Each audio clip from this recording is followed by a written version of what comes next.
এই বাংলাদেশে 2006 সালে 28 অক্টোবর ইসলামী ছাত্র শিবিরের ভাইদের মেরেছে তো মেরেছে, মারার পরে লাশের উপরে দাঁড়িয়ে দাঁড়িয়ে নৃত্য করেছে। কি করেছিল কাদের মোল্লারা, কি করেছিল মতিউর রহমান নিজামীরা?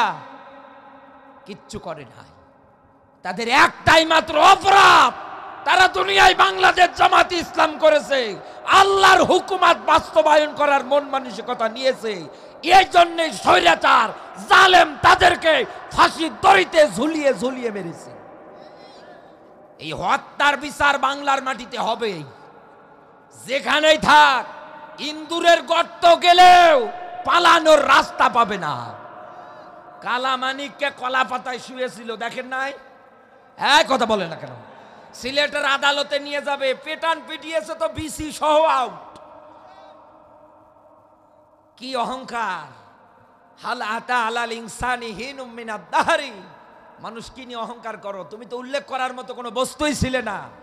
আমি আল্লাহ তোমাকে ওখান থেকে টান দিয়ে আজকে এই পর্যায় পর্যন্ত নিয়ে এসেছি, এত দূর পর্যন্ত বসিয়েছি। আর তোমার মশান, তোমার ক্ষমতা, অথচ একটা সময় তুমি উল্লেখ করার মতো কোনো বস্তুই ছিলে না।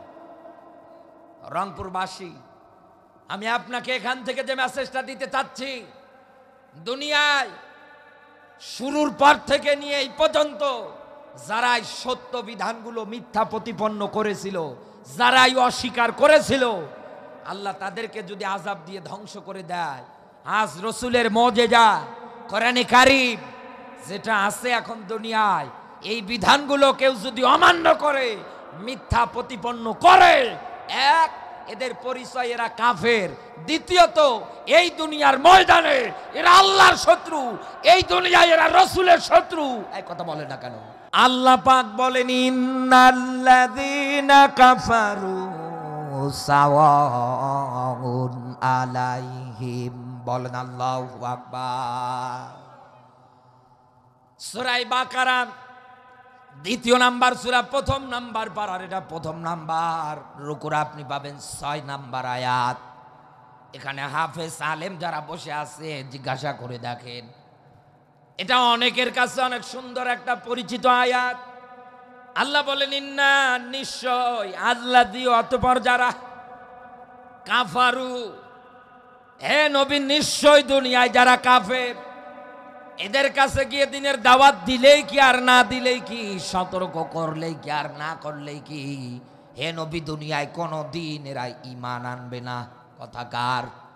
আরো জোরে বলেন।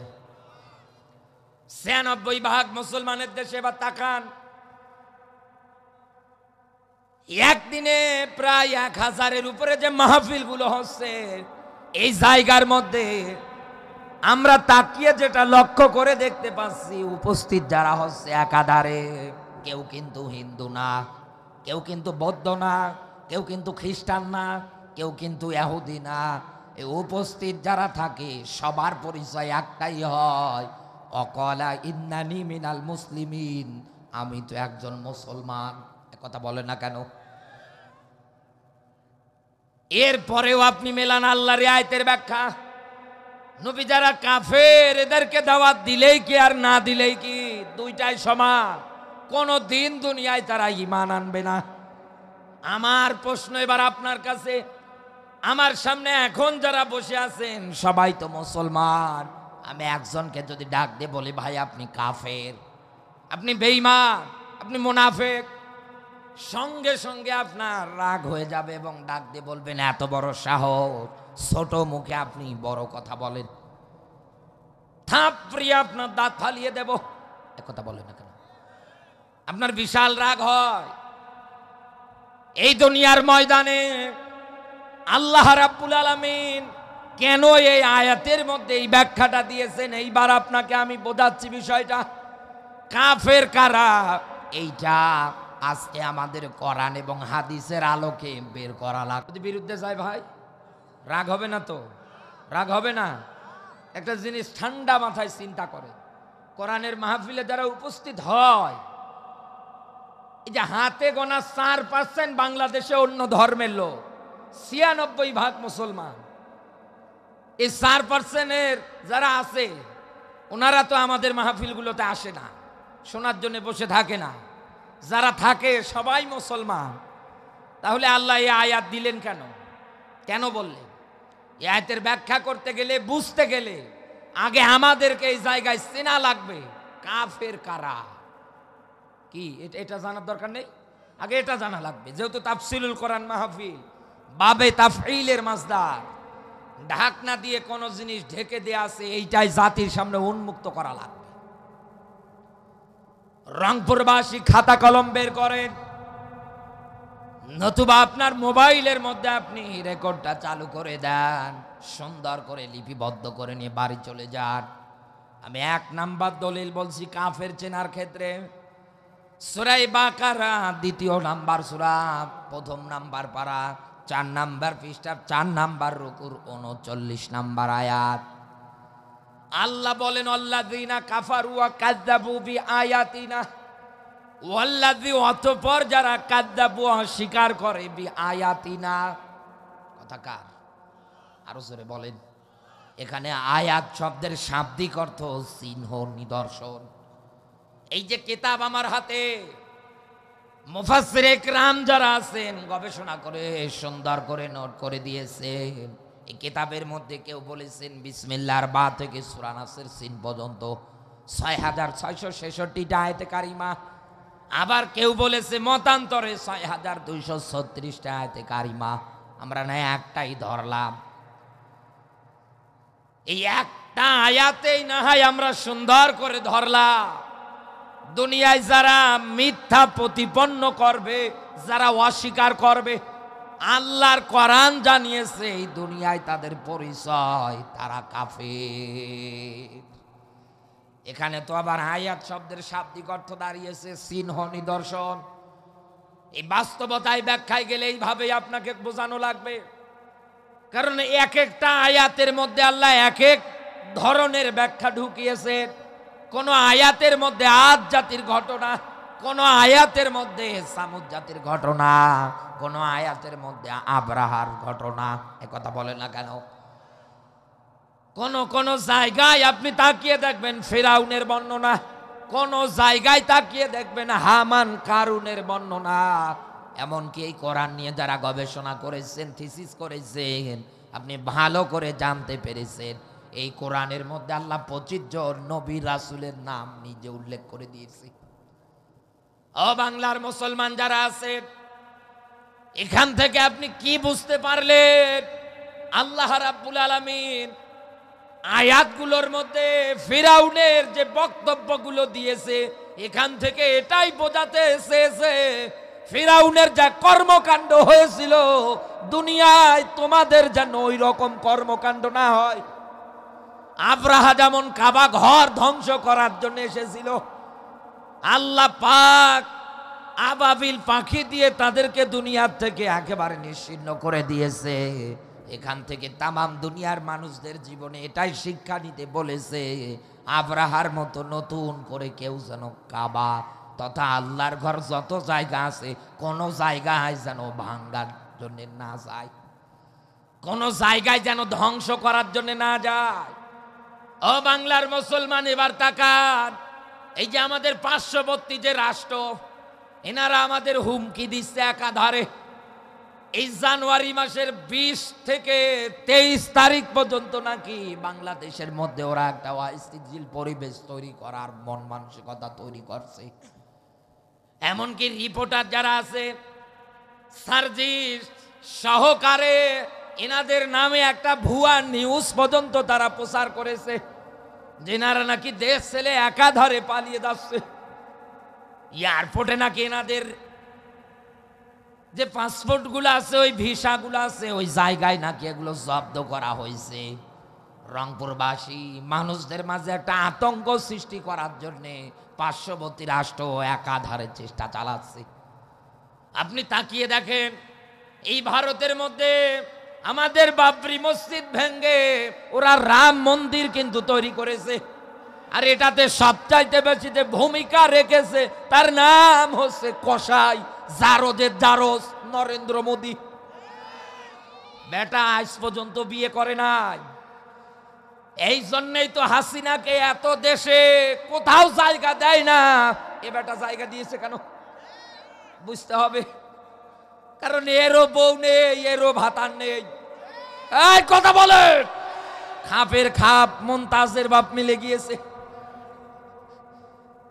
এই জন্য আপনি তাকিয়ে দেখেন কোন জায়গায় ওকে জায়গা দেয়নি, অথচ ওই জায়গার মধ্যে ওকে সুন্দর করে জায়গা দিয়ে আজকে মিডিয়ার মধ্যে প্রকাশ্যে নিয়ে এসেছে। কত সুন্দর ভাবে এরা একাধারে চেষ্টা চালাচ্ছে। এই দুনিয়ার ময়দানে আল্লাহ রাব্বুল আলামিন সূরা ফিলের মধ্যে যে ব্যাখ্যাগুলো দিয়েছে, এখান থেকে আমি এটাই আপনাকে বোঝাতে চাই এবং শিক্ষা দিতে চাই।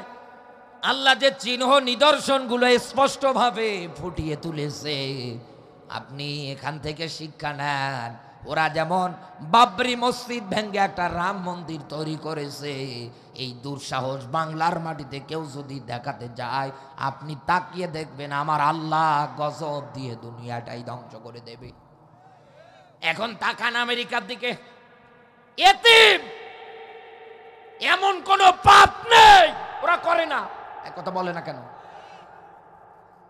আল্লাহ বলেন জলে এবং স্থলে যত বিপর্যয় হয়, জলে এবং স্থলে যত কিছু হয়, জহরাল ফাসাদু ফিল বাররি ওয়াল বাহরি বিমা কাসাবাত আইদিন নাস, যাই হয় না কেন সবগুলো মানুষের দুই হাতের কর্মের ফল, সব মানুষের হাতের ইনকাম। আপনি একটা জিনিস ভালো করে পরিষ্কার করে মনে রাখবেন, দুনিয়ার ময়দানে এই শুধু আব্রাহা না, শুধু ফেরাউন না, শুধু নমরুদ না, ওই সময়ে কোরআনের বিধানগুলো যারাই অস্বীকার করেছিল, যারাই কোরআনের আয়াতগুলো মিথ্যা প্রতিপন্ন করেছিল, আদ জাতি, সামুদ জাতি, এরকম যত কিছুই ব্যাখ্যায় এসেছে, আপনি তাকান, একটাকেও আল্লাহ দুনিয়ায় শান্তিতে থাকতে দেয় নাই, একেবারে পৃথিবী থেকে নিশ্চিহ্ন করে দিয়েছে। এখান থেকে এটাই পরিষ্কার, আপনিও যদি আবার নতুন করে ওদের মতো আকীদা তৈরি করে কোরআনে কারিমের আয়াতকে মিথ্যা প্রতিপন্ন করেন, কোরআনের আয়াত যদি আপনি অস্বীকার করেন, আপনাকেও আল্লাহর ধ্বংস করতে 1 সেকেন্ড সময় লাগবে না, 1 সেকেন্ড লাগবে না। এজন্য আল্লাহর ব্যাখ্যা ফামা হিলিল কাফিরিনা আমহিলহুম রুয়াইদা, আমি আল্লাহ কাফের যারা আছে এদের অবকাশ দেই, ছাড় দেই, কর কত করবি কর, কিন্তু আমি আল্লাহ যেদিন ধরবো তোর বাপ বলার সময় 1 সেকেন্ড দেব না। ধরেছে আল্লাহ যে আমেরিকাকে, এতদিন গাজাবাসীর উপরে যারা নির্যাতন চালিয়েছে, যারা নিরীহ ফিলিস্তিনি মুসলমানগুলোর উপরে নির্যাতন চালিয়েছে, একটা শিশুর ভিডিও দেখতেছিলাম, ও বলতেছিল আমি আল্লাহর কাছে সব বলে দেব, আমি আল্লাহর কাছে সব বলবো।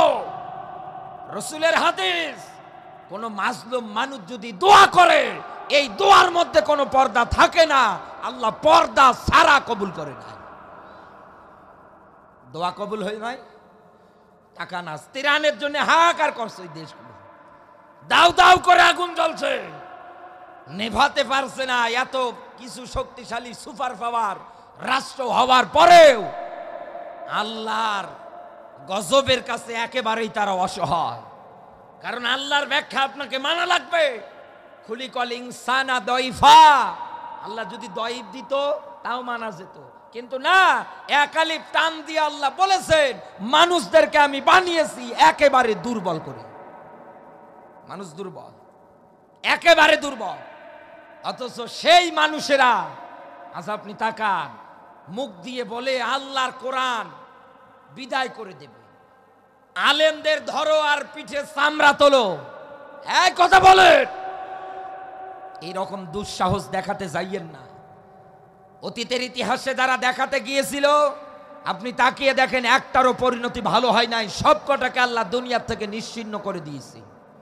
এই জন্যই তো বাংলাদেশে এত দল, এত এত কিছু থাকার পরেও, শুধু এক আবু সাঈদের জীবন যাওয়ার পরে পুরো দেশের মধ্যে যে গণজোয়ার শুরু হয়েছিল, আমার ভাইয়ের হত্যার বদলা আমরা নেব। ছাত্র জনতার যখন মাঠে নেমেছিল, মীর মুগ্ধর জীবন যাওয়ার পরে, এদেশের ছাত্রদের জীবন যাওয়ার পরে, দল মত নির্বিশেষে সবাই যখন মাঠে নেমে একাধারে বলেছিল আমার ভাইয়ের হত্যার বদলা আমরা নেব, এরপরে যখন বঙ্গভবন, গণভবন সবগুলো ঘেরাও করেছে, এতদিনে মানুষ কল্পনাও করতে পারে নাই যে এই শয়তান পালাবে। এক কথা বলে, ছোট্ট মেধাই ধরে নাই যে ইনি পালাবে, অথচ তাকান এমন পালান পালালো, আবার হেলিকপ্টার। আজকে একটা ও কল রেকর্ডে বলতেছে আমি যদি না পালাতাম, যদি আর 25 মিনিট দেরি করতাম, তাহলে আমারে হত্যা করে ফেলতো, আমারে মেরে ফেলতো। উনাকে নাকি আল্লাহ বাঁচিয়ে রেখেছে আরো ভালো ভালো কাজ করার জন্য। কি ভালো কাজ গো! এই বাংলাদেশে 2006 সালে 28 অক্টোবর ইসলামী ছাত্র শিবিরের ভাইদের মেরেছে তো মেরেছে, মারার পরে লাশের উপরে দাঁড়িয়ে দাঁড়িয়ে নৃত্য করেছে। কি করেছিল কাদের মোল্লারা, কি করেছিল মতিউর রহমান নিজামীরা? কিচ্ছু করে নাই। তাদের একটাই মাত্র অপরাধ, তারা দুনিয়ায় বাংলাদেশ জামাত ইসলাম করেছে, আল্লাহর হুকুমত বাস্তবায়ন করার মন মানসিকতা নিয়েছে। এই জন্যে স্বৈরাচার জালেম তাদেরকে ফাঁসির দড়িতে ঝুলিয়ে ঝুলিয়ে মেরেছে। এই হত্যার বিচার বাংলার মাটিতে হবে, যেখানেই থাক। ইন্দুরের গর্ত গেলেও পালানোর রাস্তা পাবে না। কালামানিককে কলা পাতায় শুয়েছিল, দেখেন নাই? এক কথা বলে না কেন? সিলেটের আদালতে নিয়ে যাবে, পেটান পিটিয়েছে তো বিসি সহ আউট। কি অহংকার! হাল আতা আলাল ইনসানি হিনুম মিনাদ দাহরি। মানুষ কি নিয়ে অহংকার করো? তুমি তো উল্লেখ করার মতো কোনো বস্তুই ছিলে না। আমি আল্লাহ তোমাকে ওখান থেকে টান দিয়ে আজকে এই পর্যায় পর্যন্ত নিয়ে এসেছি, এত দূর পর্যন্ত বসিয়েছি। আর তোমার মশান, তোমার ক্ষমতা, অথচ একটা সময় তুমি উল্লেখ করার মতো কোনো বস্তুই ছিলে না। রংপুরবাসী, আমি আপনাকে এখান থেকে যে মেসেজটা দিতে চাচ্ছি, দুনিয়ায় শুরুর পর থেকে নিয়ে এই পর্যন্ত যারাই সত্য বিধানগুলো মিথ্যা প্রতিপন্ন করেছিল, যারাই অস্বীকার করেছিল, আল্লাহ তাদেরকে যদি আযাব দিয়ে ধ্বংস করে দেয়, আজ রসুলের মুজিজা কোরআনে কারীম যেটা আছে এখন দুনিয়ায়, এই বিধানগুলো কেউ যদি অমান্য করে, মিথ্যা প্রতিপন্ন করে, এক, এদের পরিচয় এরা কাফের। দ্বিতীয়ত, এই দুনিয়ার ময়দানে এরা আল্লাহর শত্রু, এই দুনিয়ায় এরা রসুলের শত্রু। এই কথা বলে না কেন? এরকম শত্রুদের সঙ্গে আমাদের কি মিল মোহাব্বত হবে, বন্ধুত্ব হবে?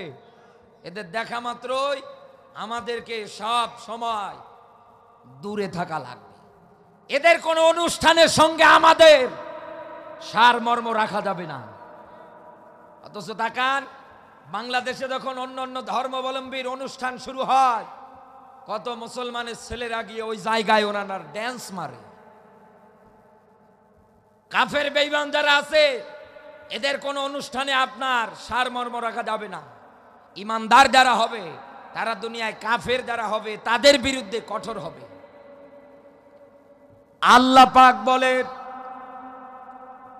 এই দুনিয়ার ময়দানে কোরআনে কারিমের সত্য বিধানগুলো যারা অস্বীকার করবে, যারা মানবে না, আমার আল্লাহ এদের পরিচয় দিয়েছে এরা কাফের।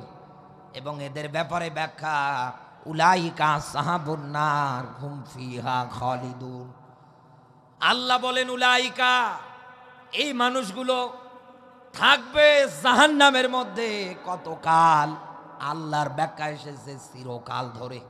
একবার চিন্তা করেন তো রংপুরবাসী, দুনিয়ায় যদি আপনি আল্লাহর আয়াতগুলো অমান্য করেন, আল্লাহর আয়াত যদি আপনি না মানেন, আল্লাহর বিধান যদি আপনি দুনিয়ার ময়দানে ওভারটেক করে চলেন, আল্লাহর ব্যাখ্যা যদি এই হয় আপনি কাফের এবং আল্লাহ আপনাকে জাহান্নামের মধ্যে চিরকাল রাখবে। এই যে দুনিয়াটা দেখতে পাচ্ছেন, পৃথিবীটা দেখতে পাচ্ছেন, আজকের বিজ্ঞান গবেষণা করে দিয়েছে এই পৃথিবীর তুলনায় সূর্য যেটা আছে এটা 13 লক্ষ গুণ বড়। এর মধ্যে তাপমাত্রা আছে 1,40,00,000 ডিগ্রি সেলসিয়াস। দুনিয়ায় কেউ যদি লোহা গলাতে যায় সর্বোচ্চ 1500 ডিগ্রি তাপমাত্রা দিয়ে লোহা গলে পানি হয়ে যাবে। এই সূর্য থেকে আমাদের দেশের হিসাব অনুসারে আলো আসতে সময় লাগে 8 মিনিট। কত? অথচ বিজ্ঞান গবেষণা করে দিয়েছে সূর্যর থেকে যে আলো বের হয় এই আলো 1 সেকেন্ডে যেতে পারে 1,86,000 মাইল। 1 সেকেন্ডে যদি এত দূর যায়, সূর্যটা কত মাইল মাইল উপর থেকে তাপ দেয়। এরপরেও গ্রীষ্মকালে তাকাবেন, মাঠের মধ্যে যারা কাজ করার জন্য যায়, প্রচন্ড গরম এবং সূর্যের তাপের কারণে মাঠের মধ্যে থাকাটাই বড় দায় হয়ে যায়। এত তাপমাত্রা হয়।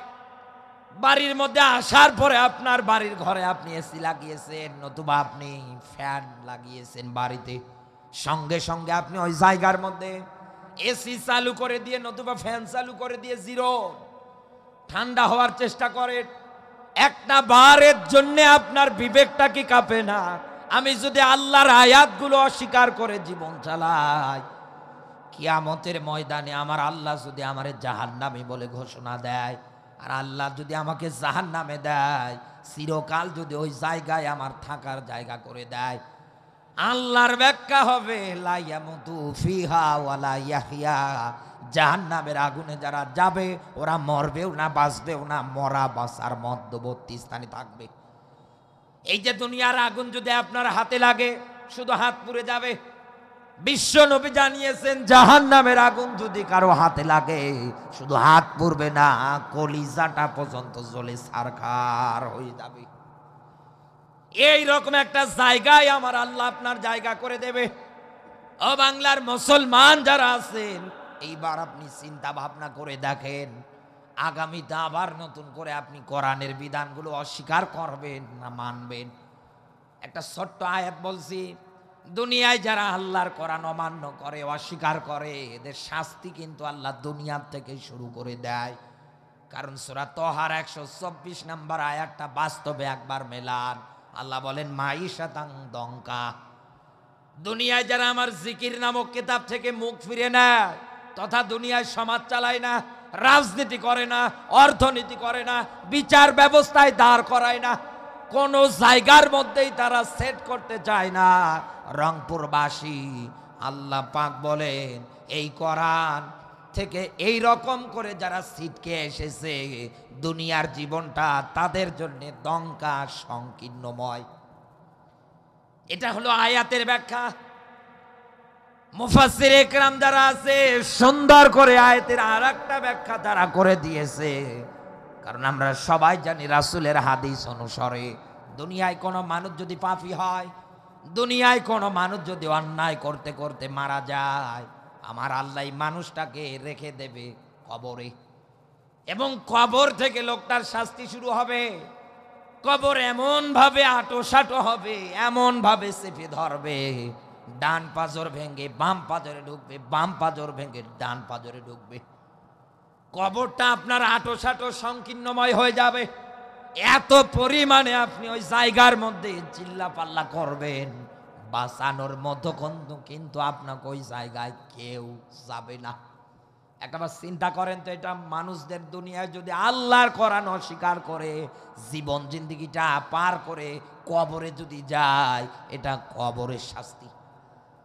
এবং দুনিয়ার শাস্তি যেটা মুফাসসির ইকরামরা ব্যাখ্যা করে দিয়েছে, দুনিয়ায় কোনো দিন আমার আল্লাহ ওকে শান্তি দেবে না। এই জন্য তাকান, লক্ষ লক্ষ টাকার মালিক হতে পারে, মনে কোনো শান্তি নেই। এক কথা বলেন, চা খায় তাও চিনি সারা, ছেলেটা হাতে গাঁজা ডলছে, মানুষজন এসে ডাক দিয়ে বলছে তুমি এমন মানুষ গো, তোমার ছেলেটাকে মানুষ করতে পারলে না, এত বড় নেশাখোর হয়েছে যা বলার মতো না। মেয়েটা 10-12 জনের সঙ্গে একসঙ্গে লাইন মারছে, কথা বলো, নিজের ঘরের বউটা পর্যন্ত আরেকজনের সঙ্গে ইটিস পিটিস চালাচ্ছে। বেচারার মনের মধ্যে দুনিয়ায় কোনো শান্তি নেই।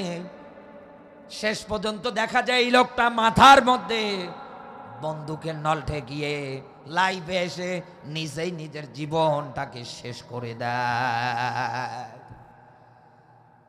আল্লাহর কোরআন যারা মানবে না তাদের জীবনটা আপনি এরকমই পাবে। এবার আর একটা আয়াত বলছে আপনাকে কাফের চেনার ক্ষেত্রে, একেবারে টাটকা জিন্দা কাফেরও এবার আপনার কাছে ধরা পড়বে চোখের সামনে। আল্লাহ পাক বলেন, অকালাল্লাযীনা কাফারু লা তাসমাউ লিহাযাল কুরআনি ওয়ালগাউ ফীহি লাআল্লাকুম তাগলিবুন।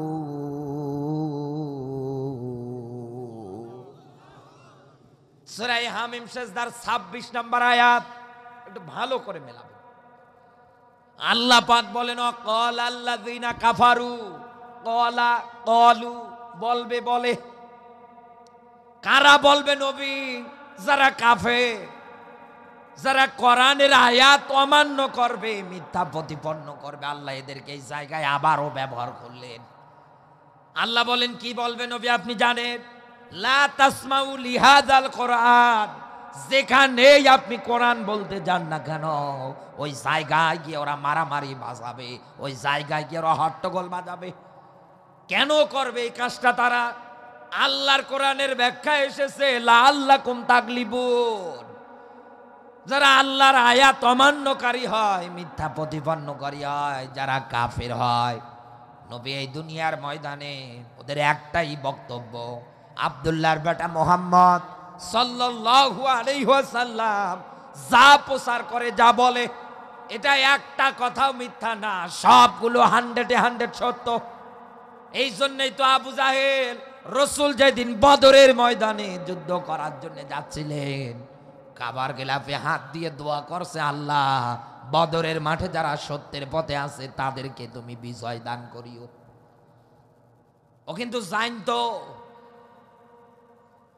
ও কিন্তু ভালো করেই জানতো যে রসুল যা বলতেছে একটাও মিথ্যা না, সবগুলো সত্য। যদি আমরা মানতে যাই তাহলে আমাদের চেয়ারে বসে থাকা হবে না। এই জন্য দলবল যারা আছে তাদেরকে ডাক দিয়ে বলতেন, জমিনে যদি বিজয়ী হতে চাও, গালেব হতে চাও, এই জমিনের ময়দানে তোমরা যদি তোমাদের ক্ষমতাগুলো স্থায়ী করতে চাও, তাহলে যেখানেই কোরআন বলতে যাক না কেন ওই জায়গায় গিয়ে তোমরা মারামারি বাজাবে, হট্টগোল বাজাবে। ইবনে কাসিরের ব্যাখ্যায় আমি যেটা পেয়েছি, আর একটা পয়েন্ট তারা ব্যবহার করত, রসুল যেখানেই কোরআন বলতে যাক না কেন তারা ওই জায়গায় গিয়ে ঢোল তবলা গান বাজনা বাদ্যযন্ত্র বাজাতো। ও বাংলার মুসলমান যারা আছেন, এই হিসাবটা এবার আপনি নেন তো। এই দেশের মানুষদের আপনি কোরআনের আয়োজন দিয়ে আজ খুঁজে পাওয়া যাবে না, কিন্তু এই জায়গায় একটা শিল্পী এনে নাচানাচি করাবেন, দেখবেন এই মাঠ কেন এরকম 4টা মাঠ দিয়েও জায়গা দেওয়া যায় না। এটা তো আমাদের বুঝতে হবে। আগেকার জামানার মানুষগুলো মানুষদেরকে কোরআন থেকে দূরে রাখার জন্যে রসুলের কণ্ঠে কোরআনের মেসেজ বাণী বক্তব্য যেন না শুনতে পারে, এই জন্যই তো তারা গান বাজনার আয়োজন করত, যেন মানুষ কোরআন বাদ দিয়ে ওই জায়গায় যা। অথচ আপনি এবার দুনিয়ায় মেলান সেই নবীর উম্মতেরা যেই দেশে গানের কনসার্টের পাগল।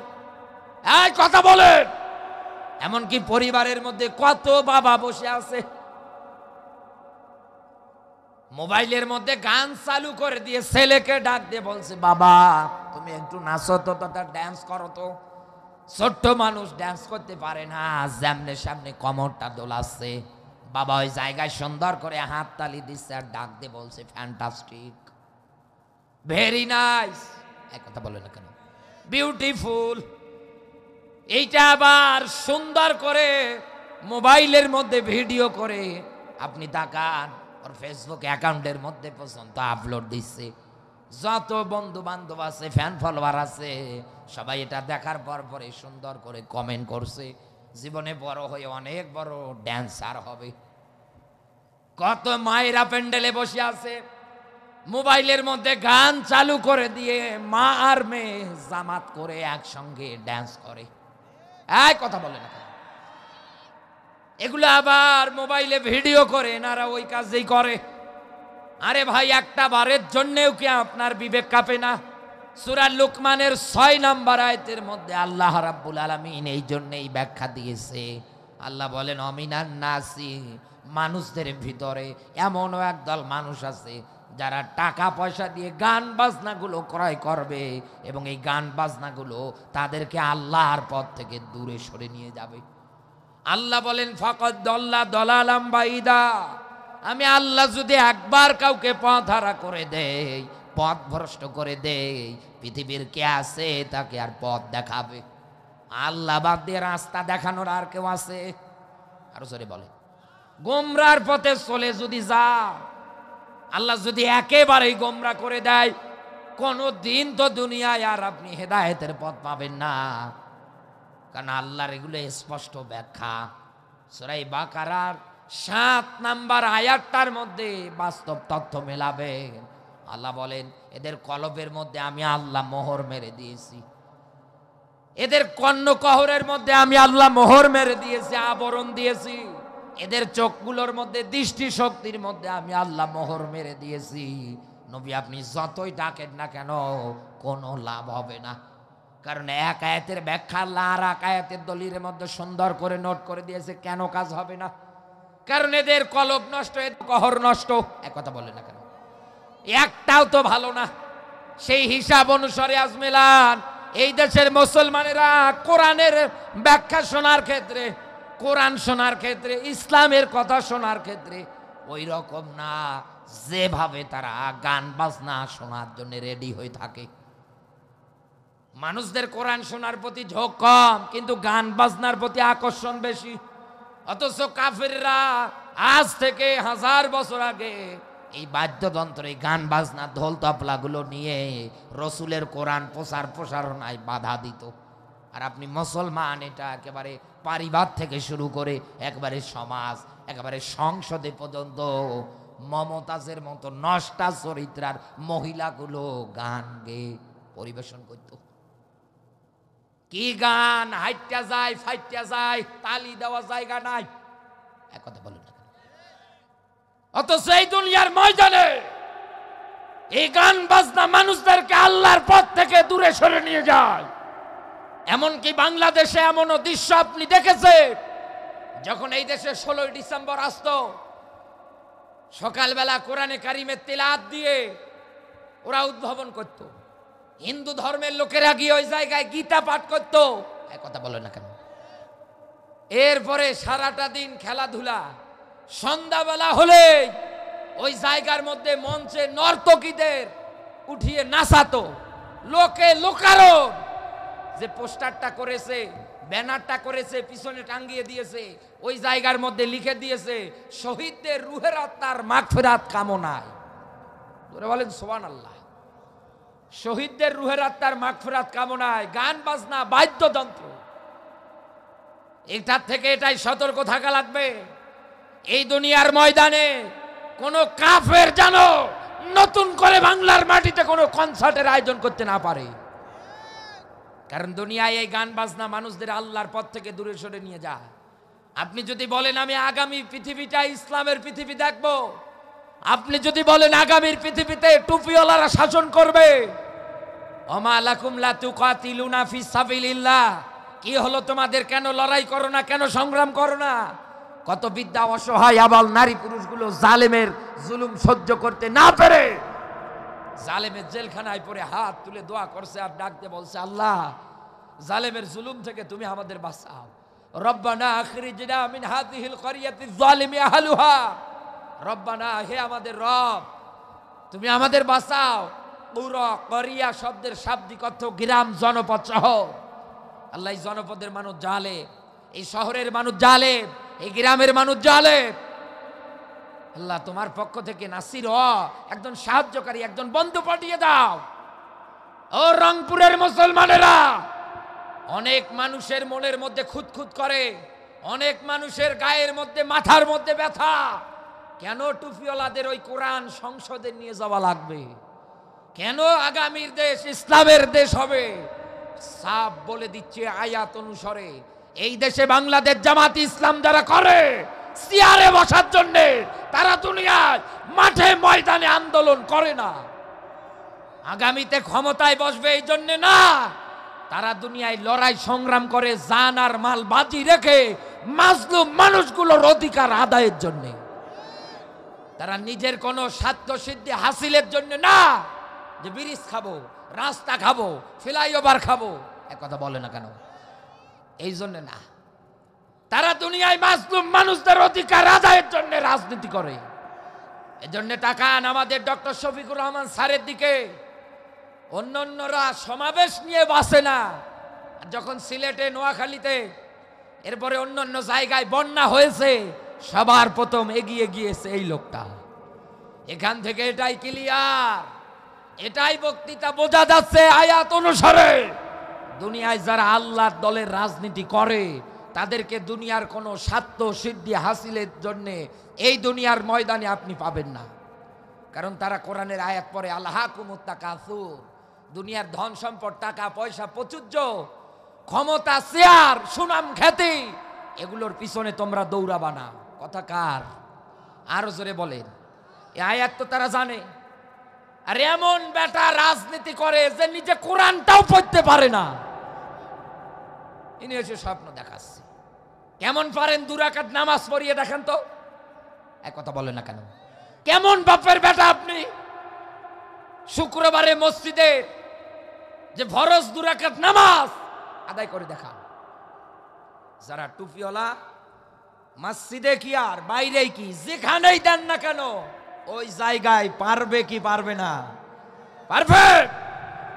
নেতা তো হবে ওই লোকটা, যেই লোকটা মসজিদের ইমামতি করার যোগ্যতা রাখে। এমন এমন নেতা একদিনও মসজিদে আসে না। ডাকবে কি ভাই নামাজে যাবেন না? বলে একটু পোশাকের সমস্যা। দ্বিতীয় দিন ডাকছে, ভাই যাবেন না?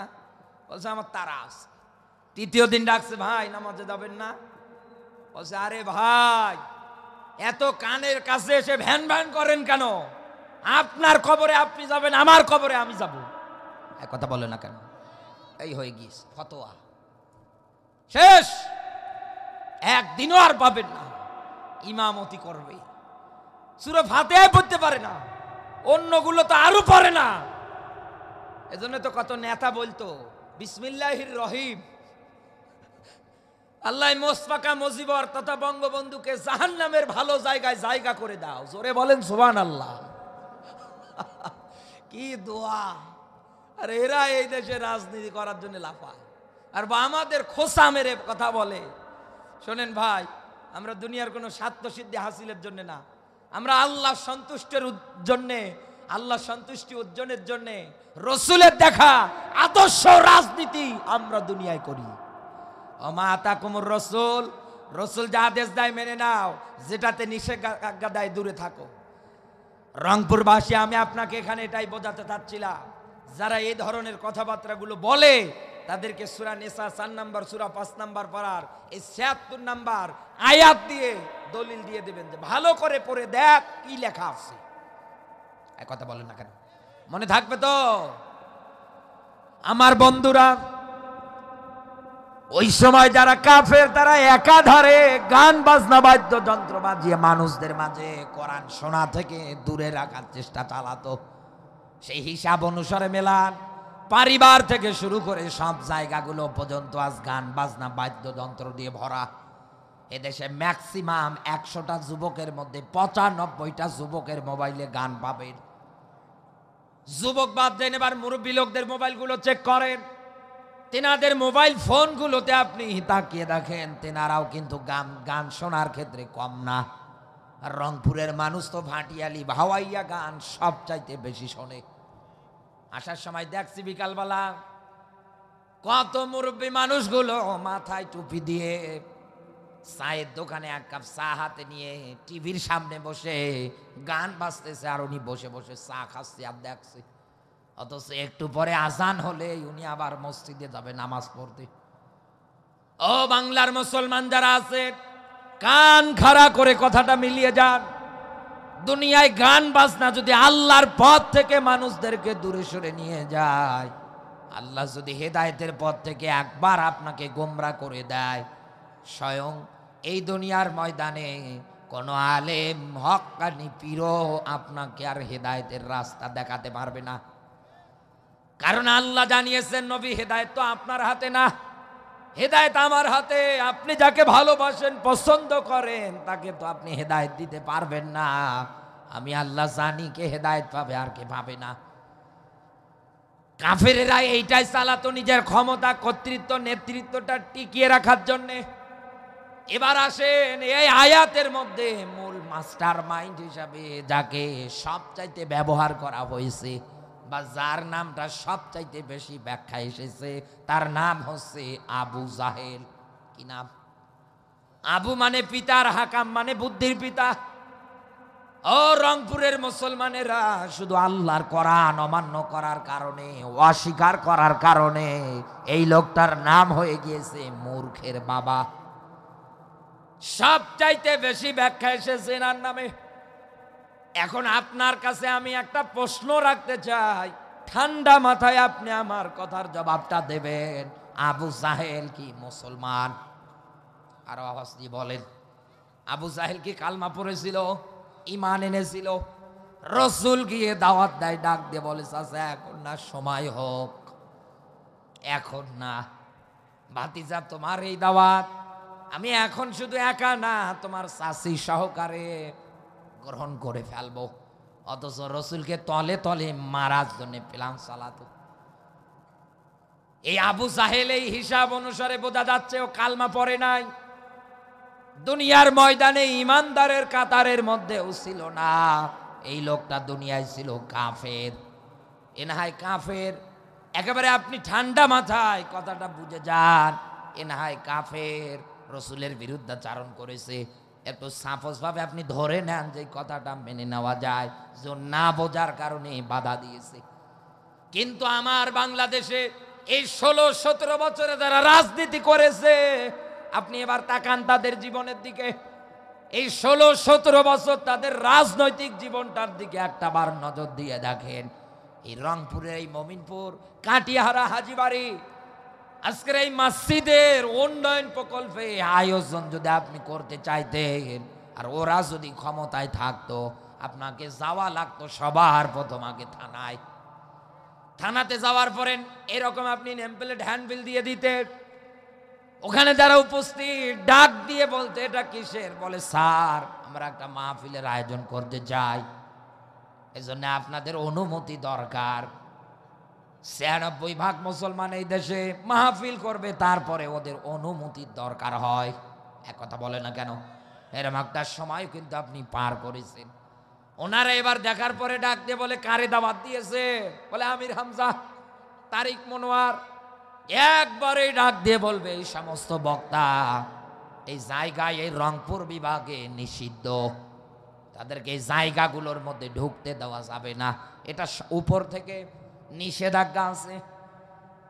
বাংলার মুসলমান যারা আছেন, হিসাব মিলান, কোরআনের একটা অনুষ্ঠান হবে, আসবে আমির হামজা, তারিক মনোয়ার, মিজান রহমান আজহারি, আরো বড় বড় আলেম যারা আছে, তেনাদের নাম আপনি বলবেন, তারা অনুমতি দেবে না। এমনকি কত মাহফিলগুলোতে অনুমতি দেওয়ার পরে, সব আয়োজন করার পরেও বক্তাকে স্টেজে পর্যন্ত উঠতে দেয় না, অর্ধেক রাস্তা থেকে ঘুরে যেতে হয়। এবার আমার আপনার কাছে প্রশ্ন, আবু জাহেল যদি কোরআন প্রচার প্রসারণায় নিজের ক্ষমতা টেকানোর জন্য দল বল নিয়ে বাধা দেওয়ার কারণে আজ ইতিহাসের মানচিত্রে কাফের বলে বিবেচিত হয়, এই বাংলাদেশে 16-17 বছরে মুসলমান দাবি করার পরেও এই রকম করে অনুমতির দোহাই দিয়ে যারা আলেমদের স্টেজে উঠতে দিত না, কোরআনের মাহফিলের আয়োজন যারা বাধা দিত, করতে দিত না, ওই আবু জাহেল যা, এরাও কিন্তু তা। কোন কি তফাত আছে? ও যদি বাধা দেওয়ার কারণে কাফের হয়, এটাও তো কাফের। আর এই কাফেররা এই দুনিয়ার ময়দানে কোন জায়গায় যদি দায়িত্ব পেয়ে যায়, কোন জায়গায় যদি ক্ষমতার চেয়ার একবার পেয়ে যায়, আপনি তাকাবেন, এদের প্রথম নাম্বার টার্গেটেই হবে আইজ্জাত আহলিহা, সম্মানিত মানুষগুলোকে ধরবে আর অপমান করবে। কোরআনের পাখির মতো একটা মানুষ কে কি নির্যাতনের স্টিম রুলারটাই না চালিয়েছে তার উপরে। ঠাকুরগাঁয়ের সন্তান দেলোয়ার ভাইকে টানা 57 দিন ধরে রিমান্ডে রেখেছে। আর এই জালেমেরা এখন ডাক দিয়ে বলে আমরা কি করেছি। এদের মায়া কান্না দেখার শেষ নেই। কি করলাম আমি? স্বজন হারানোর ব্যথা আমার চাইতে আর কি ভালো বোঝে। তোর বাবার হিস্টোরি পড়ে দেখ। মেজর ডালিম তো নিজেই বলেছে ওর অপকর্মের কারণে ওকে মারা হয়েছে। এক কথা বলে, এর পুরো পরিবারটা এইরকম জালেম। কারণ গাছ যদি ভালো হয় গাছের ফল ভালো হয়, গাছ যদি খারাপ হয়, গোড়া যদি খারাপ হয়, 14 গোষ্ঠী দা আছে সবগুলো খারাপ। এ দেখেন আমেরিকাতে শেখ রেহেনার মেয়ে টিউলিপ দুর্নীতির মামলা দায়ে ওই জায়গা থেকে পদ হারিয়ে দিশাহারা। এখন এক কথা বলে না কেন? ওই জায়গা এখন মায়া কান্না। যেখানে আপনি তাকান না কেন, দুনিয়ার ময়দানে কাফের যারা হবে এরা সম্মানিত মানুষদের সম্মান করবে না, বরং এরা বেইজ্জত করবে, এরা অপমান করবে। আজকে একজন মুক্তি পেয়েছে, আজকে একজন মুক্তি পেয়েছে। এ বাংলাদেশের সিংহপুরুষ বাবর। এক কথা বলেন না কেন? লুৎফুজ্জামান বাবর। যারা নামটা শুনেছে নেতারা বলতেছেন উনি 17 বছর জেলে আটক। আজকে বের হয়েছে কিশোরগঞ্জের আদালত থেকে। কি আনন্দের উচ্ছ্বাস বয়ে যাচ্ছে যে দাদা বাবুরা কাঁটাতারের বেড়া নিয়ে মারামারি করেন না, আপনাদের জম কিন্তু এখন বাইরে। ওরা কিন্তু এখন সব চাইতে বেশি আটকিয়ে উঠিয়েছে এই বাবরের বের হওয়াতে। দল আলাদা হোক সেটা আমার নিষেধ নেই, কিন্তু দেশের জন্য যারাই কাজ করবে, এই দেশে ইসলাম প্রতিষ্ঠার জন্য যারাই ভূমিকা রাখবে, আসসালামু আলাইকুম, তাকে আমার স্বাগতম, ওয়েলকাম। সালাম মুসলমান হিসাবে প্রথম শব্দ। কিন্তু দুনিয়ায় যদি ইসলামের বিরুদ্ধে গিয়ে কাফেরদের মতো সম্মানিত মানুষদের ধরার এবং অপমান করার মন মানসিকতা তৈরি করে রংপুরবাসী, আল্লাহ ব্যাখ্যা দিয়েছে সূরা তাহরিম 66 নম্বর সূরা 28 নম্বর পারার প্রথম নম্বর রুকুন 9 নম্বর আয়াত, ইয়া আইয়ুহান নাবিয়্যু, হে নবী আপনাকে বলছি। নবীজির উপরে আল্লাহর এই ডাক মেনে নেওয়া ফরজ। এক কথা বলেন না কেন? ওই সময়ে নবীর সঙ্গে যারাই ছিল তাদের উপরে ফরজ। কিয়ামতের আগ পর্যন্ত যত নবীর উম্মত দাবি করবে সবার উপরে এই ডাক মেনে নেওয়া ফরজ। নতুবা আল্লাহর ব্যাখ্যা, ওয়া ইন্নাহু লাযিকরুল লাকা ওয়া লিকওমিকা ওয়া সাওফা তুসআলুন, হে নবী আপনাকে এবং আপনার কওম যারা আছে, উম্মত যারা আছে, আমি আল্লাহ কিয়ামতের ময়দানে আমার জিকির নামক কিতাব মানার ব্যাপারে জিজ্ঞাসা করব। আল্লাহ মানুষদের ডাক দিয়ে বলেছেন এটাই। দুনিয়ায় যদি লড়াই সংগ্রাম করতে চায়, নবী আপনার উম্মতদের মানুষগুলো যদি করতে চায়, 1 নম্বরে জাহিদিল কুফার, দুনিয়ায় যারা কাফের এদের বিরুদ্ধে। 2 নম্বরে ওয়াল মুনাফিকিন, দুনিয়ায় যারা মুনাফিক। এই জন্য দুনিয়ায় যারা সম্মানিত মানুষদের 17 বছর জেলখানায় আটকায়, 14 বছর আটকায়, যারা নিষ্পাপ আলেমদের বুকের মধ্যে বুলেট চালায়, মাদ্রাসার ছাত্র দেখলে যারা বলে জঙ্গি, সময় এসেছে এই মুনাফিক, এই কাফেরদের বাংলার মাটি থেকে বিতাড়িত করার। সবগুলোকে বিতাড়িত করে সুন্দর একটা রাষ্ট্র দুনিয়ায় কায়েম করা আমরা চাই। তো চাই, নতুবা এতদিনে দেখেছেন কিন্তু যে কাফেরেরা দায়িত্ব পালন করেছে, ওরা 2 নাম্বার পয়েন্ট হাতিয়ার হিসেবে ব্যবহার করেছে সব জায়গায় বিশৃঙ্খলা। 3 নম্বরে আল্লাহর আইনগুলো একটা একটা করে উঠিয়ে দেওয়া। 4 নম্বরে নিজেও আল্লাহর আইন মানবে না, অন্য আরেকজনকেও মানতেও দেবে না। আপনি মেলার, আপনি যদি কাফেরদের সাথে এখনো গলা ধরা মিল দেন, এখনো যদি সাফাই গা, কাফেরের ব্যাখ্যা শোনার পরেও যদি আপনি নাচ নার ভান করে, আগামীতে যদি এনারা একবার বুঝতে পারে কেউ অজু করে মারবে, কেউ অজু সারা মারবে। কথা বলে না কেন? এটা দেখবে। এজন্য আমি আপনাকে এই জায়গায় কাফের চিনিয়েছি, এবং কেন তাদের ডাকলে কাজ হবে না এটাও বলেছি। এবং এই দুনিয়ার ময়দানে কাফেরদের সঙ্গে আপনার কোনো আপোষ হবে না এটাও বলেছি। জিহাদ করা লাগবে, যুদ্ধ করা লাগবে কাফেরদের বিরুদ্ধে, আল্লাহ ফরজ করে দিয়েছে। কারণ মাজলুম মানুষগুলোর অধিকার আদায় নিয়ে কেউ কোনোদিন যেন সিনিমিনি খেলতে না পারে, সতর্ক থাকা লাগবে। রসুলের প্রতি দরুদ, মানবতার মুক্তির মডেল, মানবতার মহান আদর্শ, মানবতার শিক্ষক, নবিকুর শিরোমণি নবী মুহাম্মদুর রাসূলুল্লাহ সাল্লাল্লাহু আলাইহি ওয়াসাল্লাম জবান সেরে কোরআনের সোনালী আয়াত আমার সঙ্গে পড়ে নাউযু বিল্লাহি মিনাশ শাইতানির রাজিম। বিসমিল্লাহির রহমানির রহিম। ওয়ানযির আশিরাতাকাল আকরাবিন।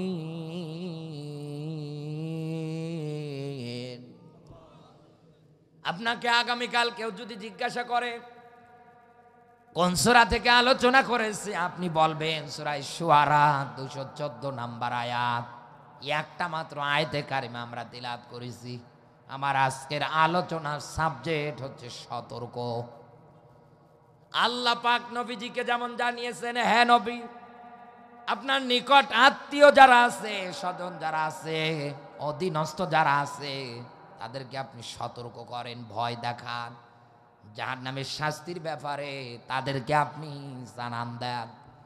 আল্লাহর নবী আমার সবার প্রথম নিজের মেয়ে ফাতেমাতুজ জোহরাকে ডাক দিয়ে বলছে, মা, আমি নবী, আখিরি জামানার পয়গম্বর, আমাকে আল্লাহ রাব্বুল আলামিন রিসালাতের বাণীগুলো প্রচার করার জন্য দায়িত্ব দিয়েছেন।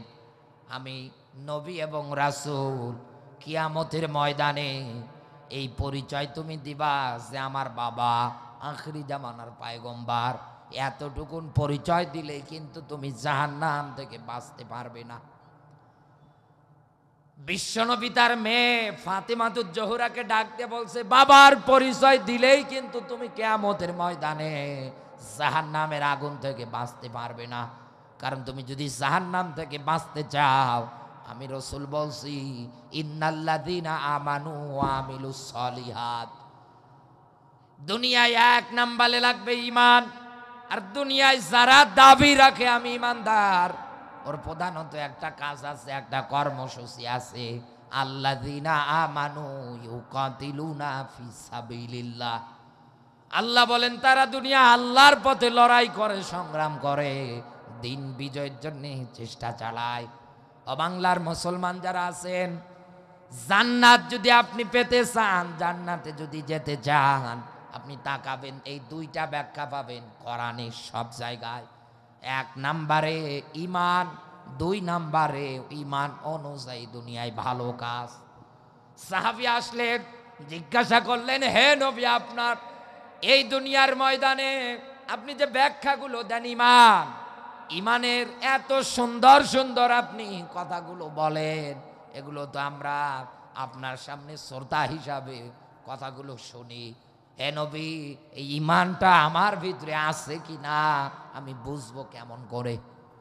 আল্লাহর নবী ডাক দিয়ে বললেন, সাহাবী, দুনিয়ায় যদি কোনো ভালো কাজ দেখার পর পরে তোমার অন্তরের মধ্যে আনন্দ লাগে, দুনিয়ায় যদি কোনো খারাপ কাজ দেখার পরে তোমার অন্তরে কষ্ট লাগে, তুমি একবারেই বুঝে নেবে তোমার ভিতরে ঈমান আছে। এই জায়গায় কত মুসলমান দাবি করে বসে আছে, যাদের ভালো কাজ ভালো লাগে না, যাদের খারাপ কাজ দেখার পরেও দুনিয়ায় কষ্ট লাগে না, একটা বারের জন্য মনের মধ্যে চিন্তা ভাবনা আসে না। রংপুরের বাবা যারা বসে আছেন, এবার তাদের জীবনে একটা মেসেজ আমি উঠিয়ে দিতে চাই।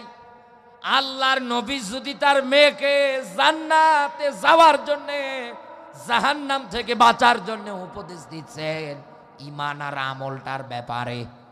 রাসূল তো আদর্শ রেখে গেলেন আপনার জন্য সুন্দর করে।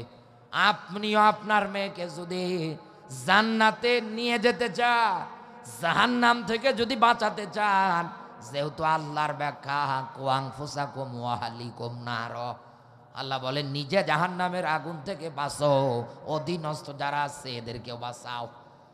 ও বাংলার মুসলমান, তাহলে আজকে থেকে আমল শুরু করা লাগবে।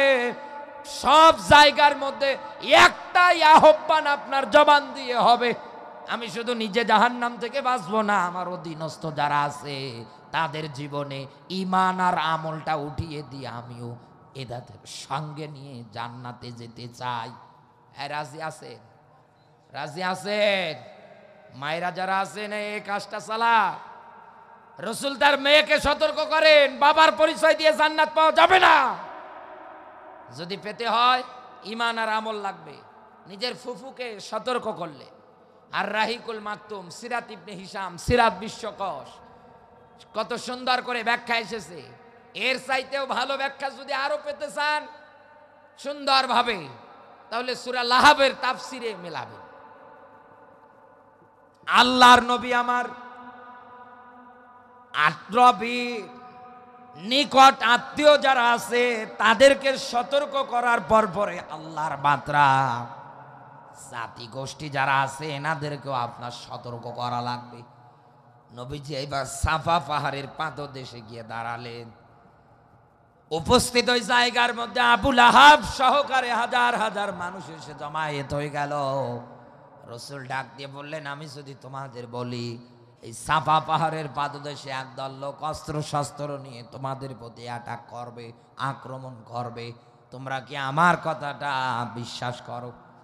উপস্থিত যত মানুষ আছে সবাই এক বাক্যে ডাক দিয়ে বলেছে যে হ্যাঁ, আপনি কোনোদিন আপনার জবান দিয়ে কোনো মিথ্যা কথা বলেন নাই, আপনি কোনোদিন কারো হক নষ্ট করেন নাই, আপনি কোনোদিন কারো আমানতের খেয়ানত করেন নাই, অতএব আপনি যা বলেছেন 100 এই কথা কোনোদিন মিথ্যা হতে পারে না। আল্লাহর নবী আমার ডাক দিয়ে বললেন, আমি এবার তোমাদের যদি বলি আমার আল্লাহ পাক আমাকে রিসালাতের বাণী বক্তব্য দিয়ে পাঠিয়েছেন, এমনকি আমাকে আখির জামানার পয়গম্বর রাসূল হিসাবে আমার আল্লাহ দুনিয়ায় পাঠিয়েছেন, আমি নবী।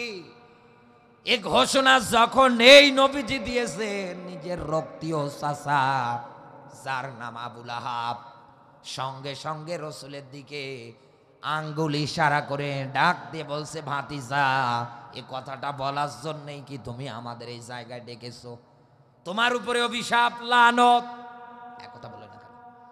এখানে আলেম যারা আছে জিজ্ঞাসা করে দেখে, আবু লাহাব কিন্তু এই কথাটাই বলেছিল, ভাতিজা এই কথা বলার জন্যই কি ডেকেছো? তোমার উপরে লানত অভিশাপ বর্ষিত হোক। ও যখন লানত অভিশাপ দেওয়ার পরে ও রাসূলের উপরে ওর মনের রাগটা তখন ওইভাবে মেটে না। ও দ্বিতীয় স্টপের মধ্যে রাগ সেক দিতে না পেরে হাতে পাথর উঠে গেছে, এমনকি মেরেওছে রাসূলের দিকে। আল্লাহ রাব্বুল আলামিন কোন কাফেরের নাম ধরে কোরআনে কারিমের মধ্যে পূর্ণাঙ্গ আকারে সূরা দেয় নাই, শুধু একজনের নামে দিয়েছে, তার নাম হচ্ছে আবু লাহাব। একেবারে নাম ধরে তাব্বাত ইয়াদা, পরের অংশ বলেন তো, কত চমৎকার ব্যাখ্যা আল্লাহ দিয়েছে, একেবারে নাম ধরে ধ্বংস হোক আবু লাহাব, ওর দুই হাত, ও নিজেও, ওর ধন সম্পদ টাকা পয়সা স্ত্রী সন্তান ওর কোনো কাজে আসবে না। আমি আল্লাহ ওকে প্রবেশ করাবো জাহান্নামের লেলিগিন অগ্নিশিখায়। ও বাংলার মুসলমান, এখান থেকে একটা শিক্ষা নিয়ে বাড়ি যান। আবু লাহাব যদি রাসূলের দিকে অভিশাপ আর পাথর মারার কারণে আমার আল্লাহর আয়াত পর্যন্ত তার জন্য নাজিল করে সতর্ক মাত্রা হিসাবে আল্লাহ দেয়, এই বাংলাদেশে এখন যারা আবু লাহাবের মতো মন মানসিকতা তৈরি করে, যারা আলেমদেরকে গালি দেন, যারা আলেমদের নিয়ে উল্টা পাল্টা কথা বলেন, আপনি ভালো করে শুনে রাখেন, আল উলামা ওয়ারাসাতুল আম্বিয়া। রাসূল জানিয়েছেন আমার পরে দুনিয়ার ময়দানে নাইবে নবী তারা, দুনিয়ায় যারা আলেমেরা। এই যে বাংলাদেশের একজন প্রখ্যাত আলেমিদি মুফতি কাজী ইব্রাহিম হাফিজাহুল্লাহ, তিনি গতকালকে রাতের বেলা কোরআনের ময়দানে কথা বলতে গিয়ে এক প্রকার মানুষ আছে তাদের উপরে জুলুম চালিয়েছে, তিনি নির্যাতনের শিকার হয়েছে। তার সঙ্গে যারা গিয়েছিল তারা ওই জায়গার মধ্যে একাধারে জালেমদের জুলুমের রেশালনে পড়েছিল। ঢাকাতে থানায় এসে জিডি করতে যাচ্ছে, ওনার মামলা পর্যন্ত নাম শোনার পরে নেয় না। কি দায়িত্ব পালন করেন আপনি? আল্লাহর রাসূল জানিয়েছেন কুল্লুকুম রাঈন, একটা মানুষ দায়িত্বশীল। কিয়ামতের ময়দানে আমার আল্লাহ দায়িত্ব পালনের ব্যাপারে জিজ্ঞাসা করবে। আর আপনি আলেমদের নিয়ে এরকম করে খারাপ আচরণ করেন। আবু লাহাবের দিকে তাকান, শুধু আল্লাহ আয়াত এবং সূরা পূর্ণাঙ্গ নাজিল করে দিয়ে শেষ করে দেয় নাই। ও শরীরের মধ্যে প্লেগ রোগ হয়েছিল, সোয়াইসের রোগ, যার কাছে যায় তারই হয়। কথা বলেন কেন? সে যে বাড়ির থেকে বের করে জঙ্গলের মধ্যে ওকে ফালিয়ে দিয়ে এসেছে, ওই জায়গায় গলে পচে মারা গিয়েছে। ওকে আদর করে কেউ মাটিতে রাখে না। এই বাংলাদেশে যারা আবারও নতুন করে ওই রকম আবু লাহাব হওয়ার স্বপ্ন দেখছেন, যারা আলেমদের সঙ্গে অলরেডি খারাপ আচরণ শুরু করেছেন, আমি আপনাকে সতর্ক করে যাচ্ছি, সাবধান করে যাচ্ছি। দুনিয়ার ময়দানে ওই আল্লাহ কিন্তু সব কিছু দেখতেছে। আবু লাহাবের যদি এই পরিণতি হয়, আপনারও কিন্তু হতে দেরি হবে না। কারণ আমার আল্লাহ ছাড় দেয় কিন্তু ছেড়ে দেয়। আরো জোরে বলে, আলেমও আবার চেনা লাগবে। বাংলাদেশে কত আলেমদের আমি দেখি মাথার মধ্যে বিশাল পাগড়ি, কানে হাত দিয়ে কবরের নিচের ওয়াজ করে, শুধু কবরের নিচের ওয়াজ, অথচ জমিনের উপরে দাউ দাউ করে আগুন জ্বলছে, একটা বক্তব্য তারা দেয় না, শুধু মাটির নিচের ওয়াজ। আরে ভাই, আপনি মাটির নিচের ওয়াজ করে কি করবেন, যেখানে জিন্দা মানুষগুলোকে আজও এইরকম করে হয়রানি শিকার করা হচ্ছে। আজও কত মানুষের সম্পদগুলো অন্যায়ভাবে মানুষ চাঁদাবাজি করে করে কেড়ে নিচ্ছে, কত মানুষের সম্পদ আদি টাকা পয়সাগুলো কেড়ে কেড়ে নিচ্ছে, আর আপনি কানে হাত দিয়ে কবরের নিচের ওয়াজ করেন। ওমান আযলামু মিম্মান কাতামা শাহাদাতান ইনদাহু মিনাল্লাহ। আল্লাহ বলেন ওই লোকটার চাইতে আর বড় জালেম কে, যে কোরআনের সত্য সঠিক কথা জানার পরেও গোপন করে দেয়। কথা বলেন কেন? এই যে একটা সূরা আছে না, সূরা মুতাফফিফিন, মাফে ওজনে কম দেওয়ার বিষয়ে, নেওয়ার সময় বেশি নেয়, দেওয়ার সময় কম দেয়। একটা আলেম হতে গেলে আয়াত অনুসারে বলছি ওয়াইলুল লিল মুতাফফিফিন ইলাল আখিরি আয়া, এই আয়াত অনুসারে বলছি, এই সূরা থেকে একটা সারমর্ম বলছি আপনাকে।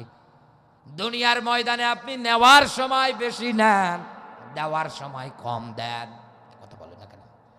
আপনি একজন আলেম, পড়াশোনা করেছেন ধাপ সাতগারা থেকে একেবারে কারমাইকেল পর্যন্ত, এরপরে অনার্স মাস্টার, যা কিছু করা লাগতেছে একাধারে আপনি করতেছেন, জেনারেল মাদ্রাসা দুইটাই মিলে, এমনকি আপনি বিসিএস পর্যন্ত করতেছেন। সব জায়গার মধ্যে ভালো একটা প্ল্যাটফর্মে যেন আপনি যেতে পারেন, বিশ্ববিদ্যালয়ের বারান্দা পর্যন্ত আপনি পড়াশোনা করার জন্য গিয়েছেন, একাধারে সব জায়গায় পড়ে আপনি একটা আলেম হয়ে গেলেন।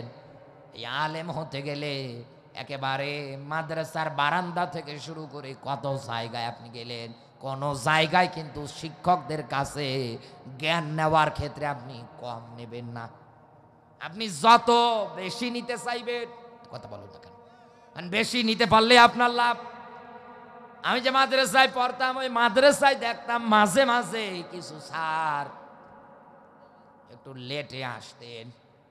একদিন আমারে ডাক দিয়ে বলছে একজন, যে ক্লাস যখন শুরু হবে তখন আমাকে একটু ডাক দিবি। মনে মনে ভাবলাম এই জায়গায় দায়িত্ব আপনার, অফিস রুমেই বসে থাকবেন, অথচ আপনাকে ডেকে নিয়ে আসবো। বললাম স্যার ডাকতে পারবো না, আপনি আমার হাতে একটা বড়শি আর একটা সুতো দেন, কি করবি? যে বড়শিটা সুন্দর করে আপনার কানের মধ্যে লাগা থাকবে, সুতোটা আমার হাতে থাকবে। যখন দেখবেন যে সময় হয়েছে আমি টান দেব, ব্যথা পাবেন, ক্লাসে চলে আসবেন। হ্যাঁ, এত বড় কথা। হ্যাঁ, এত বড় কথাই তো আমি বললাম, কারণ এই জায়গায় এসেছে আমি জ্ঞান অর্জন করার জন্যে। আর আপনি আমারে বলছেন যে সময় হলে আমারে ডাক দিবি, তো আমি কি আপনাকে এই জায়গার মধ্যে ডাকার জন্য এসেছি?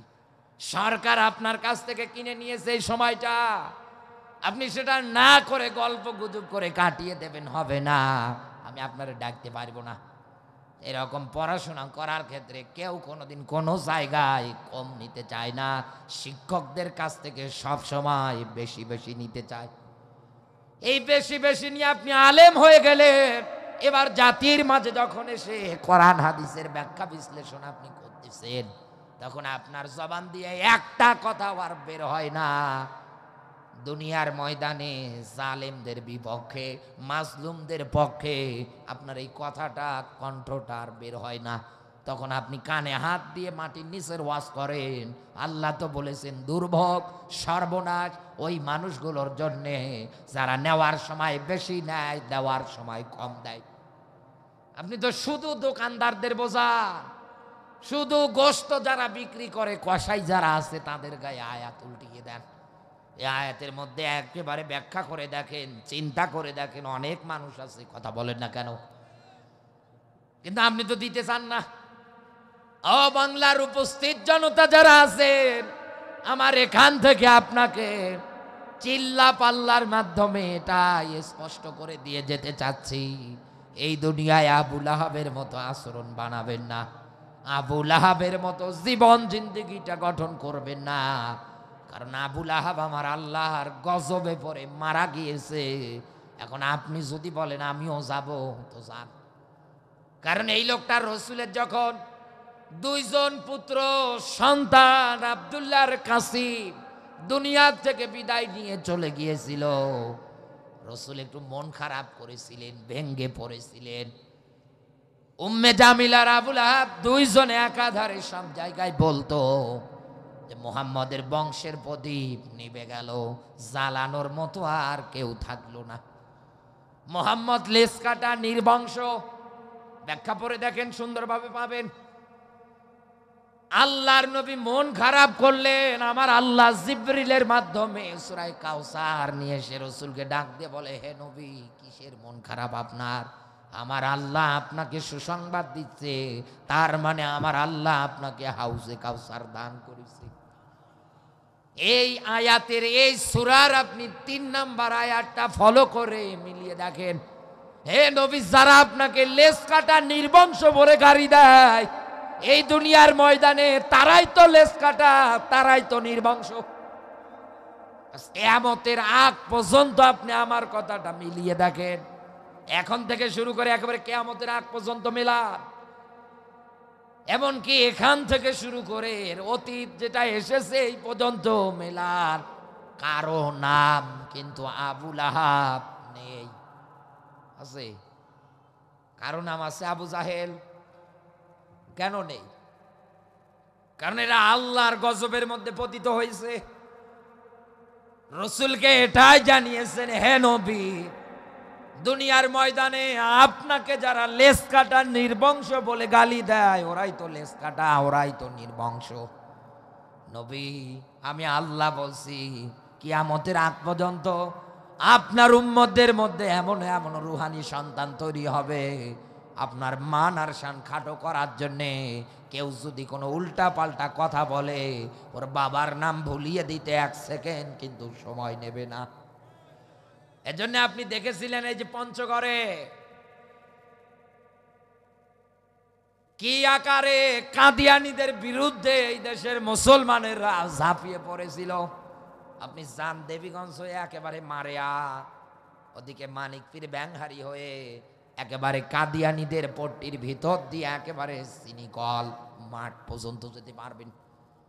ওরা ওই জায়গায় যে বাড়িগুলো তৈরি করেছে, ওই বাড়িগুলোর মধ্যে পর্যন্ত লেখা আছে সুন্দর করে, গোলাম আহমদ কাদিয়ানী বাড়ি।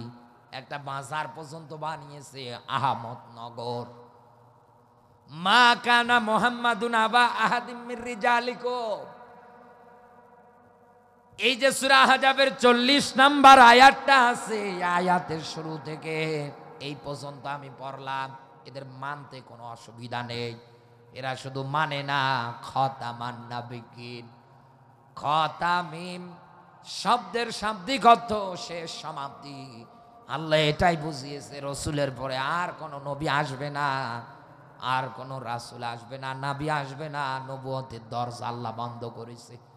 কিন্তু এরা ওই জায়গার মধ্যে আর একটা কথা বলে, আমাদের নবী গোলাম আহমদ কাদিয়ানি। এটা ওই জায়গার মধ্যে আপনি তোরা মিলিয়ে দেখেন, একাধারে বলতেছে। এমনকি এনাদেরকে এতদিনে সবচাইতে বেশি শক্তি আর সাহস জুগিয়েছে, বাংলাদেশে একজন রেল মন্ত্রীর দায়িত্ব পালন করেছিল ওই এলাকার, ওর নাম হচ্ছে সুজন। বেটা বুড়ো বয়সে যুবতী একটা মেয়েরে বিয়ে করেছে, একেবারে কম বয়সী। আমি একেবারে পাশেই মাহফিল করেছি ওর বাড়ির। বাড়ি তো বাড়ি না, মানুষ ইট পর্যন্ত খুলে নিয়ে গিয়েছে, ভেঙ্গে চুরমার করে দিয়েছে, কিচ্ছু রাখে নাই ওর ঘরে। ও তো এখন কারাগারে। কথা বলে না কেন? ওই জায়গার লোকেরা ডাক দিয়ে বলছে, ভাই কাদিয়ানিরা যে সংগঠন তৈরি করেছে, এই সংগঠনের সভাপতির দায়িত্ব পালন করত এই রেলমন্ত্রী সুজন। ওর সোনা দানা টাকা পয়সা যতদিনে যা মানুষের হক কেড়ে নিয়ে চাঁদাবাজি করে একাধারে লুণ্ঠন করে যা ইনকাম করেছিল সবগুলো ওই মেয়ে নিয়ে পালিয়ে গিয়েছে, আর বেটা এখন জেলে। এতদিন এই কাদিয়ানীদের সবচাইতে বেশি সাহস আর শক্তি জগিয়েছিল, এই জন্যই তো এদের বিরুদ্ধে আপনি দেখেছেন এতদিনে কোনো মামলা পর্যন্ত দায়ের হয় নাই। এখন যান ওই জায়গায় শ্মশানের মতো হয়ে আছে। যদিও কাদিয়ানি থাকে, রসুলকে অস্বীকারী লোক থাকে, এখন আর ওই রকম মাথা উঁচু করতে পারে না। অথচ একটা সময় এদের বিরুদ্ধে কথা বলতে গিয়ে কত মানুষ ওই এলাকার জেলখানায় পর্যন্ত 21 দিন একটানা রিমান্ডে ছিল। আলিফ নামের এক যুবককে দেখেছেন, গুলি করে পর্যন্ত মেরেছে, কোনো বিচার হয়েছে ওদের?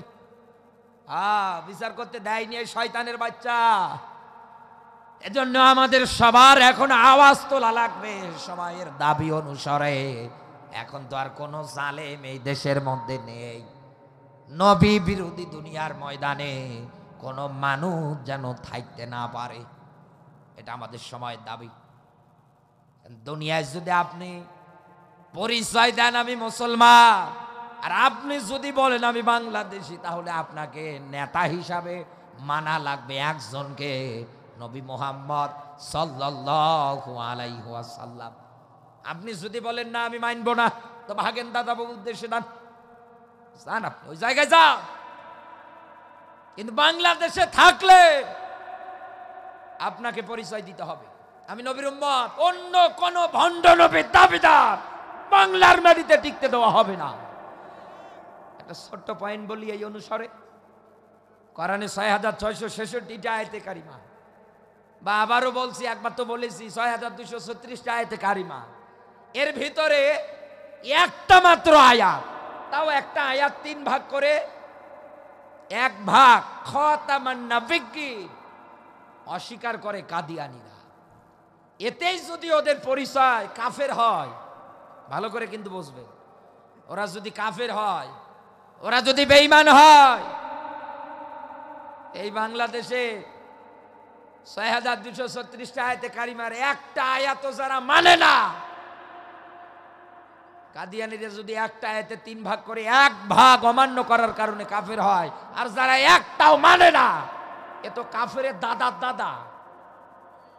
এই কথা বল, কি কাফেরের দাদার দাদা না? এটা চিন্তা ভাবনা করে মেলাম তো। জান্নাতের যে আশা করে, উদখুলু ফিস সিলমি কাফা, আমরের শিক্ষা দিয়ে আল্লাহ বলেছেন ইসলাম মানতে গেলে পরিপূর্ণভাবে ইসলামে প্রবেশ করা লাগবে। আংশিক মানেন আর আংশিক মানেন না, সুবিধাবাদ জিন্দাবাদ, এক কথা বলে না কেন? আপনি যদি জান্নাতের আশা করেন এই অবস্থায়, আপনি কি জান্নাত পাবেন? সম্ভব না। এনে ইসলাম মানতে গেলে পরিপূর্ণ মানা লাগবে। আর দুনিয়ায় নবী বিদ্বেষী যারা আছে, এরকম যারা আলেম বিদ্বেষী আছে, এনাদেরকে সতর্ক করে যাচ্ছি, দুনিয়ার ময়দানে আপনি এমন কোন আচরণ করবেন না যাতে করে আবু লাহাবের মতো পরিণতি আপনার হয়, উম্মে জামিলের মতো লাকড়ির বোঝার দড়ি গলায় বেঁধে দুনিয়ার থেকে আল্লাহ আপনাকে বিদায় করে। এজন্য সাবধান হয়ে আপনি দুনিয়ার ময়দানে চলে।